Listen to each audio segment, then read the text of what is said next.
शेर को मिली जादुई शक्तियाँ। रणकपुर नाम का जंगल होता है।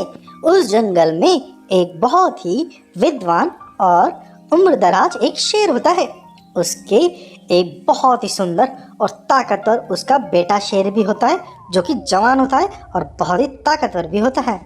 और उसकी एक बेटी भी होती है। ये परिवार तीनों मिलके बड़े ही खुश रहते हैं। जंगल में भी सब लोग उनको बहुत प्यार करते हैं और बहुत मान करते हैं। जो उसका बेटा होता है वह जंगल का सेनापति होता है। वह जंगल को हर तरह के खतरे से, हर तरह की बुराई से बचा के रखता है। अपने पिता को अपने बेटे पे बहुत गर्व होता है। अब उसकी बहन को भी उस पर बहुत गर्व होता है। वहीं पे ही जंगल के पास में जो दूसरा जंगल होता है, वहाँ पे 3 भाई शेर रहते हैं। तीनों शेर काले शेर। वह तीनों काले शेर बहुत ही गंदे नजर लगा के रखे होते हैं इस जंगल पे। वो हमेशा आपस में सोचते हैं, अरे भाइयों, कभी ना कभी तो उस बाजू के जंगल पे हमें राज करना है। उस जंगल के जो राजा है उसको और उसके बेटा बेटी को हमको जान से मारना होगा, ताकि हम उस जंगल पे बड़ा आराम से राज करें। लेकिन वह जंगल में उसका जो बेटा है वह बहुत ताकतवर है। हमें हमारी चाल बहुत ही सोच समझ के रखनी पड़ेगी। इस तरह से तीनों भाई हमेशा इस तरह की कुछ ना कुछ प्लानिंग एंड प्लॉटिंग करते रहते हैं। फिर एक बार जो उनमें से एक भाई आता है, वो बोलता, अरे भाइयों सुनो सुनो, मैंने पड़ोस के जंगल में एक बहुत ही सारा बारूद लेके एक बंदा आया है। मैंने उससे बातचीत की है, चले क्यों ना हम बहुत सारा असला बारूद उससे खरीद लें। तब वो तीनों भाई राजी होके चले जाते हैं। उन्हें वहाँ पे एक बंदा मिलता है जिसके पास बहुत सारे बारूद बम होते हैं। और उसे बोलते हैं, अरे वो बारूद बम वाले, हमें सारे बारूद चाहिए, कितने पैसे लगेंगे बता। तब वह बोलता है, मुझे बहुत सारे पैसे चाहिए, दे दो मुझे अनाप शनाप असरफियाँ, अनाप शनाप पैसा। तब वह तीनों शेर उसे अनाप शनाप पैसा, अनाप शनाप असरफियाँ दे के विदा करते हैं और बहुत सारा बारूद अपने पास लेके आ जाते हैं। उसके बाद वो तीनों अपनी सेना को तैयार करते हैं और सबको डायरेक्शन देते हैं। वो बोलते हैं, सुनो सब लोग, मैंने सुना है पड़ोस का जो जंगल में जो बेटा सेनापति है वो कुछ काम से बाहर जाने वाला है। जैसे ही वह बाहर जाएगा जंगल से, हमें उस जंगल पे अटैक कर देना है। याद रहे, वो जंगल हमारे कब्जे से दूर छूटना नहीं चाहिए। उसने अपनी सारी सेना को लगा देता है। वहीं पे दूसरे जंगल में जो सेनापति शेर होता है, वो अपने पिता को बोलता है, पिताजी, मैं पड़ोस में बड़े ही ज़रूरी काम से जा रहा हूँ, मैं आता हूँ। और फिर वह वहाँ से चला जाता है। वहीं पे ही जब सारी जनता जंगल में आराम से घूम फिर रही होती है, तभी जंगल में बम से बारिश हो जाती है। कई जगहों पे बम धमाके होते हैं, बहुत ही भयंकर धमाके होते हैं। उसके इस धमाकों को देख के शेर राजा और शेरनी तो चौंक जाते। वह उसी समय अपने सारे जंगली जानवरों को इकट्ठा करते हैं और पहाड़ी की ऊंचाई पे ले जाते हैं और उन सबको बचा लेते हैं। तभी जो शेरनी होती है वो बोलती है, अरे पिताजी, हम तो बड़ी मुश्किल से फंसे, ये इतने सारे बम किसने किए। तभी शेर बोलता है, अरे बेटी, मुझे पता है ये किसने किए हैं।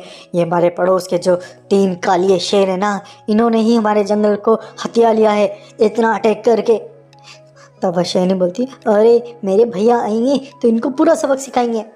तब शेर बोलता है, अरे बेटी, अभी उचित समय नहीं है, अभी ये लोग तादाद में भी बहुत सारे और उनके पास असला बारूद है।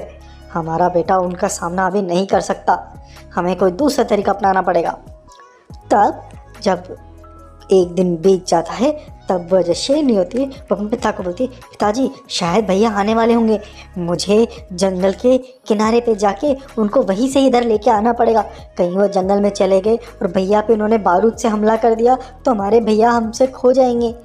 तब शेर बोलते, हाँ बेटा, जल्दी जाओ, अपने भाई को लेके आओ। तब वह भागी भागी जंगल के किनारे पे जाती है। तब वह देखती है कि उसका भाई शेर सामने से आ रहा होता है। जैसे वो उसके पास आता है, बोलता, अरे बहना, क्या हुआ, तुम मेरा यहाँ पे इंतज़ार कर रहे हो, क्या बात है, तुमको मेरी याद आ रही थी हैं। तो बोलती, हाँ हाँ भैया, आपकी बहुत याद आ रही थी, आपको पिताजी भी बहुत याद कर रहे थे। पिताजी नहीं, जंगल का हर जानवर तुम्हें बहुत याद कर रहा था। बोले, उस शेर को थोड़ा सा अजीब लगता है। बोलता, अरे बहना, ऐसा क्या हुआ, सब लोग मुझे ऐसे क्यों याद कर रहे हैं। तब वह बोलती है, अरे भैया आपको क्या बताऊं, जब आप चले गए तो हमारे जंगल पे अटैक हो गया। इतना भयंकर बम धमाकों से अटैक हुआ कि जंगल में बहुत सारे जानवर मारे गए। बाकी बहुत सारे जानवरों को हमने बचा के पहाड़ी पे भेज दिया। अभी अभी तो वह सब लोग सुरक्षित है। जब ये जो शेर सेनापति होता है एकदम चौंक जाता है, बोलता अच्छा हमारे राज्य पे इतना बड़ा अटैक, मेरे जाने के बाद ये किया क्या, ये किसकी हिम्मत है। तो वह बहन बताती है, अरे ये वही जो हमारे पड़ोस में जो 3 काली शेर है, इन्होंने ही वह किया है। लेकिन पिताजी ने बोला है आप डायरेक्ट जाके उनसे युद्ध न करें, क्योंकि उनके पास अभी बहुत सारा असला है और बहुत सारे सिपाही भी हैं। हमें कुछ और प्लान करना पड़ेगा, चलिए जल्दी से पिताजी के पास चलिए। तब वह शेर अपने पिता के पास जाता है और वो पिताजी को बोलता है, अरे पिताजी ये क्या हुआ, हमें उनको मुंह तोड़ जवाब देना चाहिए। तब उसके पिताजी बोलते हैं, अरे बेटा सुनो, अभी यह सही समय नहीं है, क्योंकि उनके पास बहुत ताकत है। हमें क्या करना पड़ेगा, उनसे ज़्यादा ताकत इकट्ठी करनी पड़ेगी। तुमको एक काम करना पड़ेगा, ये जो हमारे दूसरी तरफ जो काली पहाड़ियाँ हैं, तुम्हें वहाँ पे जाना पड़ेगा और वहाँ पे जाके एक दिव्य शक्ति का आह्वान करना पड़ेगा। तुम्हें उसके लिए तपस्या करनी पड़ेगी। तपस्या करोगे तो वह उस दिव्य शक्तियों से तुम्हें चमत्कारिक शक्तियाँ मिलेगी। उन चमत्कारिक शक्तियों से तुम इनका सामना कर पाओगे। लेकिन याद रहे, रास्ते में जाते समय बहुत सारी दुविधाएं और बहुत सारी समस्याएं आएंगी। तुम्हें उन सब समस्याओं को लड़ते हुए आगे बढ़ना पड़ेगा। तब शेर बोलता है, अरे पिताजी अपने राज्य और अपने पिता और अपनी बहन का मान रखने के लिए मैं किसी भी परेशानी से गुजर सकता हूँ। आप चिंता मत करिए, उस मणि उस जादुई दिव्य शक्ति से मैं सारी शक्तियाँ लेके ही लौटूंगा और अपने राज्य का बदला जरूर लेके रहूँगा। उसके बाद वो उस काली पहाड़ियों के रास्ते पर निकल जाता है। जैसे ही वो काली पहाड़ी के नीचे निकलता है तभी बीच में एक नदी पड़ती है। वो नदी के पास में एक नाव होती है। तब वह नाव पे बैठ के उस नदी को पार कर रहा होता है। जैसे ही वो नदी को पार कर रहा होता है तभी वहाँ पे बहुत सारे 2 3 4 मगरमच्छ आ जाते हैं। सब मगरमच्छ मिलके उस पर अटैक करने की कोशिश करता है। बोलता है, अरे वो शेर तू इधर से गुजर रहा है, लेकिन तुझे हमें हमारा निवाला बनना पड़ेगा, हम तेरे को अभी खा जाएंगे। उसके बाद उसकी नाव को वो गिरा देते हैं। उसके बाद मगरमच्छों में और उस शेर में लड़ाई शुरू हो जाती है। और तब जो सेनापति शेर होता है उसे लगता है इन मच्छरों को सबक सिखाना ही पड़ेगा। उसके बाद वो एक मगरमच्छ को तो पंजा मार के दूर फेंक देता है। ऐसे ही वो लड़ाई करता जाता है, लेकिन मगरमच्छों की तादाद तो बढ़ती जाती है। तब उसे लगता है अरे इन लोगों को मैं यहीं पे लड़ता रहा तो यहीं पे ही बिजी हो जाऊंगा, बहुत टाइम लग जाएगा, मुझे यहाँ से निकलना पड़ेगा। तब वह मगरमच्छों के ऊपर से कूदता फांदता वहाँ से नदी से बाहर निकल जाता है। उसके बाद वो आगे जाते जाते जब वो आगे जाता है तब उसे और बड़े डायनासोर और बड़े राक्षस मिलते हैं। वह लोग भी उसे बोलते हैं, अरे अब तू इधर आया है, तुझको हम खा जाएंगे। लेकिन वह शेर बोलता है, अरे तुम मुझे क्या खाओगे, तुम्हें मुझे खाने के लिए मुझसे लड़ना पड़ेगा। तब शेर और उन सब से भी लड़ाई करता है। जो डायनासोर होते हैं वो अपने मुंह से आग फेंकते हैं तो वह उससे बचता है, और जो दैत्याकारी राक्षस होते हैं वो उसकी तरफ लड़ने के लिए आते हैं। तब ये शेर सोचता है, अरे क्या करूं, इन लोगों को कैसे मैं बचूं। तब कैसे भी करके वह उन दोनों के बीच में आ जाता है। एक तरफ डायनासोर होता है तो एक तरफ राक्षस होता है। जैसे ही वह दोनों के दोनों भागे भागे उसको पकड़ने वाले होते हैं तभी वहाँ से छलांग लगा देता है। उसके छलांग लगाने से डायनासोर और वह राक्षस आपस में टकरा जाते हैं। वो दोनों आपस में टकराते हैं तो वहीं गिर पे जाते हैं। फिर हमारा जो शेर होता है सेनापति वहाँ से भागा भागा काली पहाड़ी की तरफ चला जाता है। इस तरह की बहुत सारी परेशानियाँ और दिक्कतों का सामना करते करते वो दिव्य शक्ति के पास पहुँचता है। दिव्य शक्ति एक मणि में होती है। वह मणि बड़ी ही चमक रही होती है। वो उस मणि के पास जाता है और उसका आह्वान करता है, बोलता है, हे मणि, मैं बहुत दूर से आया हूँ और बहुत सारी परेशानियों से गुजरता आया हूँ, मुझे तुमसे बहुत उम्मीद है, कृपया मेरी मदद करो। तब वह मणि बोलती है, अरे बेटा, तुम बहुत दूर से आए हो, ये मुझे पता चला, पहली बार कोई मेरे यहाँ तक आ पाया है। इतनी बड़ी परेशानियों का सामना करते हुए तुम मेरे पास आए हो। ज़रूर तुमने मेरे पास जो शक्तियाँ हैं उसकी बहुत ज़रूरत है। चलो मैं तुमको ये सारी शक्तियाँ दे देती हूँ। उसके बाद मणि उसे सारी शक्तियाँ दे देती है। शक्तियाँ आने के बाद तो वह जो शेर होता है वह आपस में कई सारे शेरों में कन्वर्ट हो जाता है और उसके पास एक ऐसी शक्ति आ जाती है कि उस पर किसी भी तरह के बम और धमाकों का कोई असर ही नहीं होता। उसके बाद वह उन शक्तियों को लेके अपने राज्य जाता है। वह अपनी बहन से वहीं पे नदी के किनारे बात कर रहा होता है। उसे बोलता है, अरे बहन, अब डरने की ज़रूरत नहीं है, तुम अब चिंता मत करो, हमारा राज्य अब हम बहुत जल्दी उनसे लेके ही रहेंगे। तब वह बोलती है, अरे भैया, आपने बहुत मेहनत की है, आप सच्चे राजा हो, आपने अपने राज्य के लिए बहुत कुछ कुर्बान किया है, आप धन्य हो। जैसे ही वह अपने बहन से बात कर रहा होता है तभी वहाँ पे नदी में से बहुत सारी सेना आती है और उन पर बमों की बरसात कर देती है। उन बमों की बरसात से जो शेर होता है वो अपनी बहन को बचाता हुआ वहाँ से निकल जाता है और उसको गुफा में छोड़ देता है। फिर उसको एहसास होता है, अरे अब और ज़्यादा इंतज़ार नहीं किया जा सकता, ये लोग तो अब हमारे ठिकाने पे भी आ गए हैं, अब इनको जवाब देना ही पड़ेगा। तब वह अपने पिताजी के पास बोलता है, पिताजी अब मुझे जाना होगा, ये लोग तो अब हमारे घर का ठिकाना भी जान चुके हैं। तब उसके पिताजी बोलते हैं, हाँ हाँ बेटा, अब तुम जल्दी से निकलो, तुमने शक्तियाँ भी प्राप्त कर ली है, अब यही टाइम है, तुम्हें हमें मुंह तोड़ जवाब देना पड़ेगा। तभी वह भागा भागा उस अपने जंगल के अंदर जाता है। जैसे वह अपने जंगल में जाता है तभी वहाँ पे तीनों शेर आ जाता है और उसे रोकते हैं और बोलते हैं, अरे ओ बेवकूफ़ शेर, तेरे को पता नहीं क्या, अब ये जंगल हमारा है, तू कहाँ से आ रहा है, तेरी हिम्मत कैसे विदराने की। तब वो बोलता है, अरे मैं अपने जंगल आया हूँ वापस लेने, तुम तीनों यहाँ से चले जाओ, जे अपनी ज़िंदगी की सलामती चाहते हो तो मेरा जंगल छोड़ के यहाँ से चले जाओ। लेकिन वह तीनों शेर तो हंसने लग जाते हैं, बोलते ये अकेला आया है हमसे लड़ने, इसको पता है हमारे पास क्या है, हमारे पास बहुत बड़ी सेना है और हमारे पास बहुत सारा असला बारूद है, हम तुझे उससे जला के राख कर देंगे। उसके बाद वो शेर बोलता है, अच्छा ऐसी बात है, चलो हो जाए लड़ाई। उसके बाद वो जो तीनों शेर होते हैं अपनी सेना को बुलाते हैं, उसकी सारी सेना आ जाती है बहुत सारा असला बारूद लेके। वो असला बारूद लेके उस पर अटैक करती है, सारे बम और बारूद से उसको उड़ा देते हैं।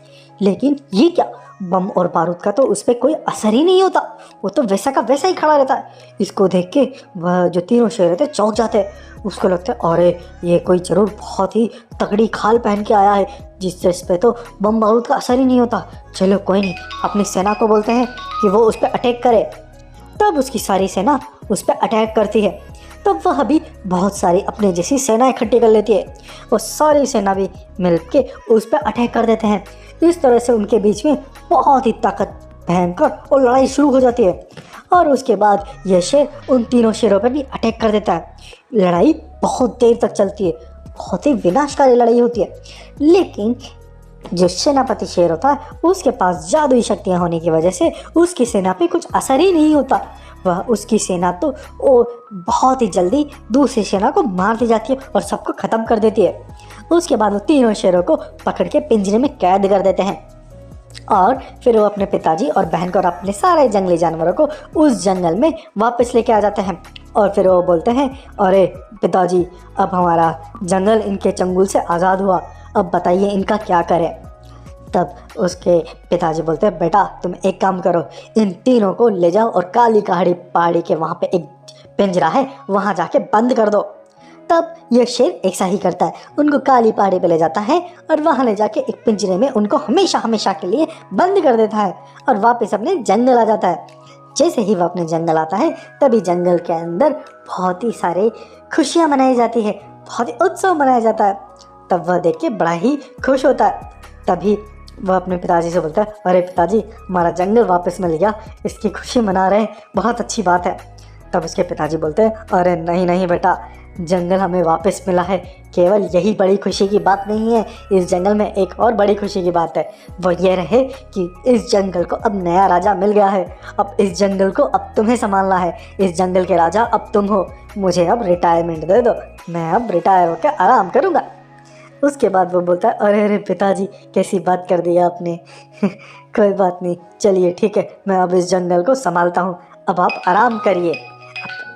और उसके बाद जो जंगल के राजा होते हैं अपने बेटे को जंगल का सिंहासन देके आराम करने चले जाते हैं। इस तरह से इस जंगल में सुख शांति फिर से लौट आती है और सारे जंगल जानवर भी अपने जो नए राजा होते हैं उसका स्वागत करते हैं और बहुत आनंद में रहते हैं। इस तरह से इस कहानी का होता है हैप्पी एंडिंग। हैप्पी। जंगल का नाम होता है रामपुर। उस रामपुर जंगल में शेर राजा होता है जिसका नाम होता है शेर खान, और वह सफ़ेद कलर का होता है, बहुत सुंदर और बहुत ताकतवर होता है। जंगल के सारे जंगली जानवर अपने राजा से बहुत प्यार करते हैं क्योंकि वह जंगल का बहुत अच्छे से ख्याल रखता है। जंगल के सारे जंगली जानवर इस तरह से अपनी ज़िंदगी बड़ी खुशहाली तरह से जी रहे होते हैं। ऐसे ही कुछ दिन बीतते हैं। कुछ दिनों के बाद उस जंगल पे एक दुष्ट और खतरनाक राक्षस की नज़र पड़ती है। वह जब उस जंगल को देखता है तो वो देखता और ये कितना हरा भरा जंगल है। इस जंगल में तो बहुत सारे जानवर हैं, छोटे छोटे बच्चे भी हैं। बहुत मज़ा आएगा। इस जंगल में डेली एक एक बच्चे को मैं ले जाऊंगा, अपनी गुफा में कैद करके रखूंगा। बहुत मज़ा आएगा। हा हा हा। इस तरह से ये राक्षस अपनी प्लानिंग करता है। फिर वह एक दिन रात को एक खरगोश के बच्चे को उठा ले जाता है और उसको कैद कर लेता है। उसके अगले दिन वो किसी दूसरे जानवर को उठाता है और उसे कैद कर लेता है।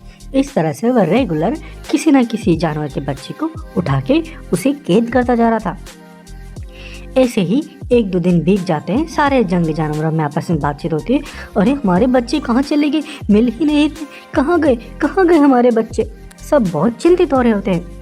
वहीं पे जो हिरन होती है एक, वो देखती है कि उसका एक बच्चा गायब हो गया। उसका वह बच्चा बड़ा ही शरारती होता है। तो सब लोगों को बोलती है अरे मेरा बच्चा जो है ना वो भी बहुत शैतान है, हो सकता है आपका बच्चा भी बहुत शैतान हो। वह सब आपस में कहीं खेलने चले गए होंगे, आ जाएंगे, चिंता मत करिए। इस तरह से वह लोग आपस में बातचीत कर रहे होते हैं। फिर उस रात को उस हिरनी के दूसरा बच्चा जो सबसे समझदार और शांत स्वभाव का होता है उसकी भी चोरी हो जाती है। तब वह बोलती अरे ये क्या, मेरा तो दूसरा बच्चा गायब हो गया। वो नहीं, वो शरारती नहीं था, जरूर कुछ ना कुछ हो रखा है। तो वह सभी जानवरों को इकट्ठा करती है, बोलती है अरे दुखद की बात है, ज़रूर हमारे बच्चों को कोई गायब कर रहा है। अब हम इस इशू को इस तरह से नहीं छोड़ सकते, हमें कुछ ना कुछ तो करना पड़ेगा।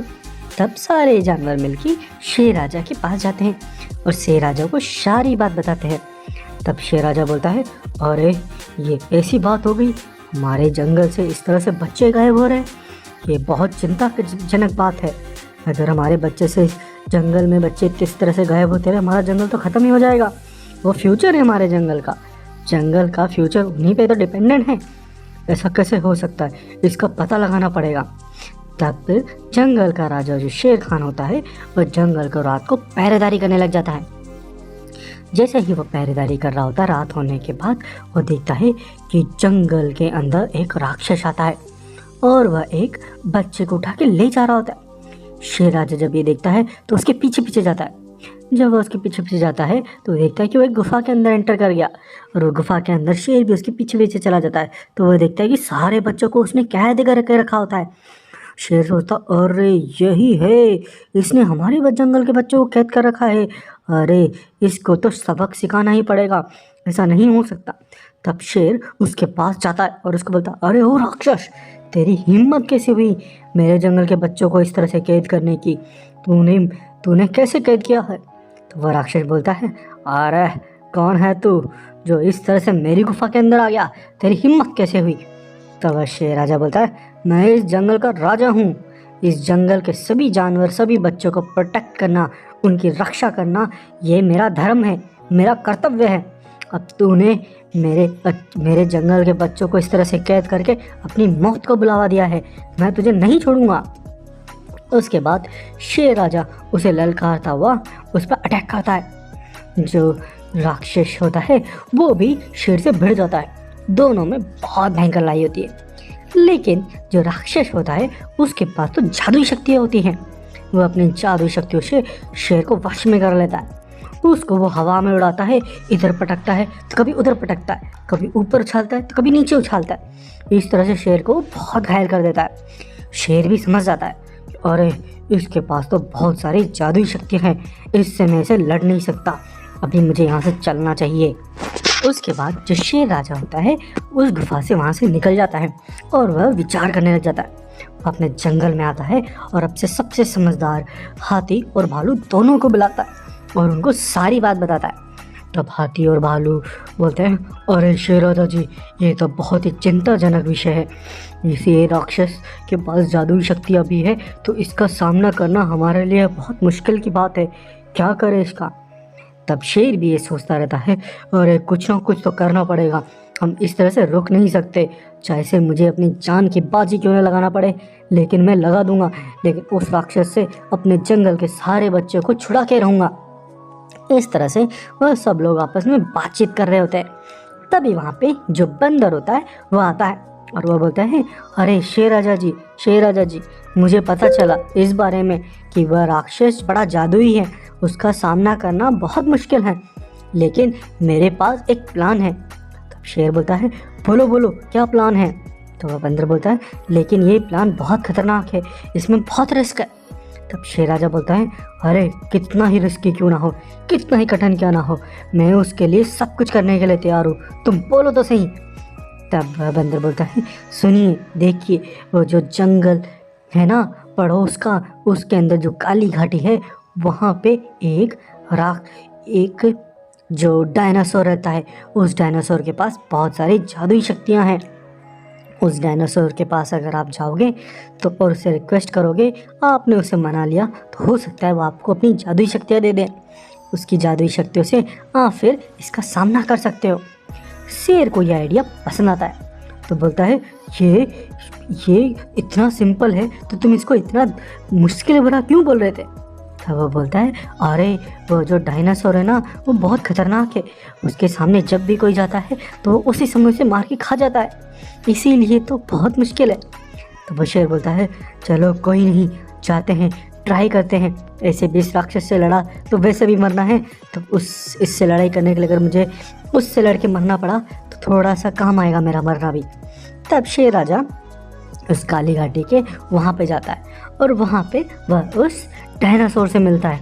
जैसे वह डायनासोर के पास पहुँचता है तो डायनासोर तो एकदम क्रोधित होता है, बोलता है, अरे कौन आया मेरे इस जगह पे, बहुत दिनों बाद किसकी इतनी हिम्मत हुई, मैं नहीं छोड़ूंगा, मैं खा जाऊंगा तेरे को, हा हा हा, अभी खाता हूँ तेरे को।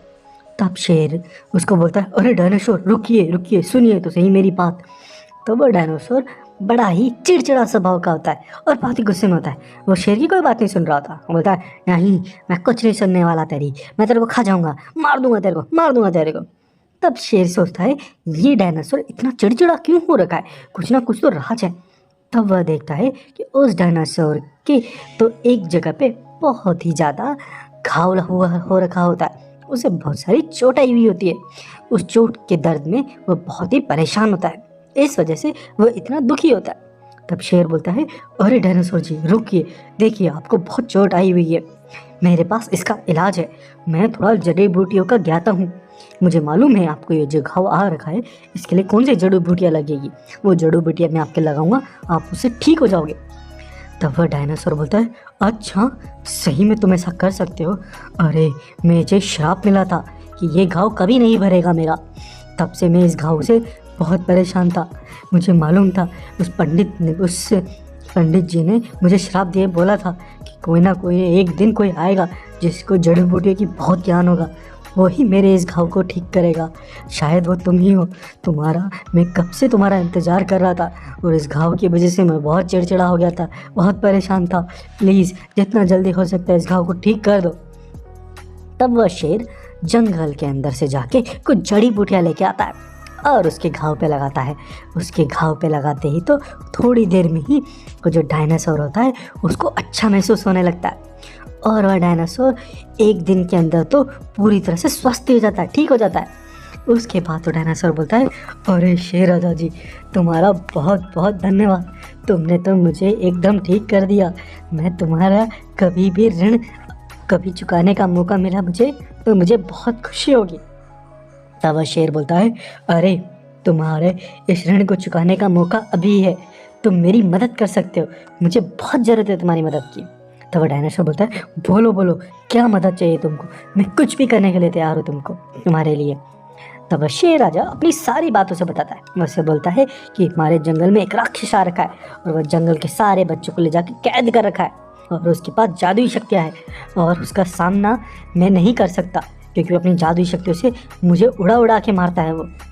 तो डायनासोर बोलता है, अरे ऐसी बात है तो आप चिंता मत करिए, मेरे पास भी बहुत सारी जादुई शक्तियाँ हैं। ये जादुई शक्तियाँ आप लीजिए और उसका सामना करिए। इन जादुई शक्तियों के सामने उसकी एक नहीं टिकेगी। तब वो जो डायनासोर होता है अपनी जादुई शक्ति अपने सिर से निकाल के उस शेर को दे देता है। उस शेर को देने के बाद तो शेर के चारों तरफ से चिंगारियाँ निकलती है, एक चमत्कारिक एक ज्योति जलती है उसके पीछे से, और शेर को बहुत ही ताकतवर और शक्तियों का आभास होता है। तब शेर बोलता है, अरे डायनासोर, आपका बहुत बहुत धन्यवाद। अब मैं उस राक्षस को हरा के अपने बच्चों को वहाँ से आज़ाद करने के बाद ये शक्तियाँ आपके पास लेके आऊँगा और आपको वापस दे दूँगा। तो डायनासोर बोलता है, अरे आप चिंता मत करिए और ज़्यादा इंतज़ार भी मत करिए, जल्दी से जाइए और अपने जंगल के सारे बच्चों को उस राक्षस से आज़ाद करवाइए। उसके बाद जो शेर राजा होता है वहाँ से निकल के अपने जंगल जाता है और अपने सभी जानवरों को ये बात बताता है। तो सारे जंगली जानवर बड़े खुश होते हैं और राजा को ऑल द बेस्ट कहते हैं। फिर राजा उसके बाद उस गुफा के पास जाता है और उस गुफा पे जाने के बाद उस राक्षस को ललकारता है। उस राक्षस को बोलता है, अरे ओ राक्षस, किधर है तू? चल सामने आ, हिम्मत है तो सामने आ, मेरे सामने आने की तेरी हिम्मत होनी चाहिए। तभी वह राक्षस ये बात सुनता है तो बाहर आता है और वो बोलता है, अरे कौन है ये बेवकूफ़ जो मेरी नींद में खलल डाल रहा है? उसे पता नहीं कि मैं भी आराम कर रहा हूँ। कितना बढ़िया सपना देख रहा था। इस जंगल के सारे बच्चों को मैंने कैद कर लिया। इस जंगल के नहीं, इस दुनिया के सारे बच्चों को मैंने कैद कर लिया अपने पास। हा हा हा, कितना सुंदर दिन था वो, कितना अच्छा सपना देख रहा था मैं। तभी वो शेर बोलता है, अरे वो बेवकूफ़ राक्षस, अपने सपने से तू बाहर आ। देख तेरे सामने कौन खड़ा है, तेरा काल खड़ा है, आज तेरा अंत निश्चित है। तब डायनासोर बोलता है, अरे तू फिर आ गया, तेरे को पहले मार के भगाया था, तू वापस आ गया। कोई नहीं, अब मैं तेरा इस बार तो मैं तेरे को जिंदा ही खा जाऊंगा, तेरे को छोड़ूंगा नहीं, ताकि तू फिर से मेरे को इस तरह से ललकार ना सके। उसके बाद वो शेर के ऊपर झपटता है। वो शेर पे झपटता है तो शेर भी बड़ी फुर्ती से साइड में हो जाता है और फिर उसके बाद दोनों के बीच में बड़ी घमासान लड़ाई होती है। वह भी अपनी जादुई शक्तियों का इस्तेमाल करता है तो शेर भी अपनी जादुई शक्तियों का इस्तेमाल करता है। दोनों की जादुई शक्ति आपस में टकराती है और बड़ी चिंगारियाँ फूटती है वहाँ पे। इसके बाद तो जैसे ही शेर अपनी पूरी जादुई शक्ति का इस्तेमाल करता है तो राक्षस को उठा के इधर उधर पटकता है। जैसे पहले राक्षस ने शेर को पटका था, उसको इधर पटकता है उधर पटकता है और उस राक्षस की हड्डी पसली एक कर देता है। उसके बाद वो राक्षस बोलता है, अरे ये क्या, तुम इतने शक्तिशाली कैसे हो गए? अरे बाप रे, तुम्हारी शक्तियाँ तो बहुत ही असीम है, मैं इसके सामने टिक ही नहीं पा रहा, मैं क्या करूँ? उसके बाद शेर बोलता है, तुझे जिंदा छोड़ना बिल्कुल भी मुनासिब नहीं है। अगर तुझे जिंदा छोड़ दिया गया तो फिर से तू किसी और दूसरे जंगल में जाके वहाँ पे जानवरों के बच्चों को उठाएगा। तेरे को ख़त्म करना अभी बहुत ज़रूरी है। उसके बाद शेर उसकी जादुई शक्ति से उस राक्षस को वहीं पे मार देता है और उसके बाद जो उसके अंदर से शक्तियाँ निकल आती है और वो शेर राजा के पास आ जाती है। इस तरह से शेर राजा के पास उस राक्षस की शक्तियाँ भी आ जाती है और उस डायनासोर की भी शक्तियाँ होती है। उसके बाद उसके जंगल से वो सभी जंगली जानवरों को बचा के रखे अपने जंगल में लेके आ जाते हैं। सारे जंगल के जानवर अपने बच्चों को मिलके बड़ा ही खुश होते हैं और बड़े हैप्पी होते हैं। उसके बाद शेर राजा अपने राक्षस दोस्त के पास जाता है और उसको सारी शक्तियाँ उसको वापस दे देता है। उसके बाद वो राक्षस बोलता है, बहुत बढ़िया, आपने ये सारी शक्तियाँ दे मुझे वापस आके दी, आप कितने अच्छे हो। इस तरह से इस कहानी का होता है अंत। सारे लोग खुशी होते हैं, हैप्पी होते हैं, हैप्पी।